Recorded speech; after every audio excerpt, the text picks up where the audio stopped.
Pahalgam attack की कहानी। वो दोपहर जब बसेरान रो पड़ा। बसेरान पहलगाम की ऊंचाई पर बसा वो हरा भरा मैदान जिसे लोग प्यार से मिनी स्विट्जरलैंड कहते हैं। अप्रैल का महीना था, बर्फ पिघल रही थी और मैदान में रंग बिरंगे फूल खिल उठे थे। पर्यटक घोड़ों की सवारी कर रहे थे, कुछ युवा इंस्टाग्राम रील्स बना रहे थे और बच्चे हवा में उछलते नजर आ रहे थे।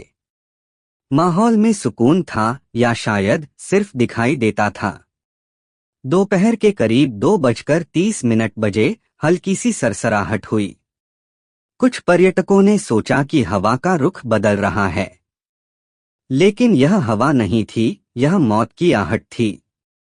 अचानक ही 5 नकाबपोश लोग झाड़ियों के पीछे से निकले। उनके हाथों में M4 कार्बाइन और AK-47 राइफलें थीं। कोई कुछ समझ पाता, इससे पहले ही पहली गोली चल चुकी थी। चीखें गूंजने लगीं। लोग इधर उधर भागने लगे। घोड़े बेकाबू होकर दौड़ पड़े। मां अपने बच्चे को ढकने की कोशिश कर रही थी। किसी की आंखें बंद हो चुकी थीं हमेशा के लिए। आतंकियों ने बाकायदा धर्म पूछ पूछ कर लोगों को अलग किया। कुछ को क्लिमा पढ़ने के लिए मजबूर किया और जब नहीं पढ़ा तो गोली मार दी। ये हमला सिर्फ हत्या नहीं था, ये इंसानियत को शर्मसार करने वाला नरसंहार था। पूरे 15 मिनट तक गोलियों की बौछार होती रही। फिर हमलावर जंगल की ओर भाग निकले, पीछे छोड़ गए 26 शव, 20 घायल और अनगिनत टूटे हुए परिवार।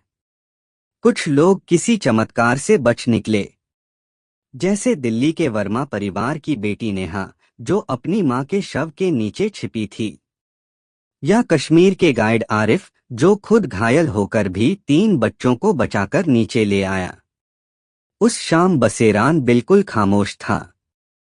जहां सुबह हंसी की गूंज थी, अब वहां सिर्फ एम्बुलेंस की आवाजें थीं। जहां ताजी घास पर पैर चल रहे थे, अब वहां खून की छींटें थीं। कहानी का अंत नहीं, शुरुआत है। भारत ने इस घटना के बाद तुरंत कार्रवाई शुरू की। पाकिस्तान से लगी सीमाएं सील कर दी गईं, राजनयिक संबंधों पर असर पड़ा। आतंकियों की तलाश में सेना और सुरक्षा एजेंसियां घाटियों में उतर आईं। लेकिन जो खोया गया वो लौटकर नहीं आएगा।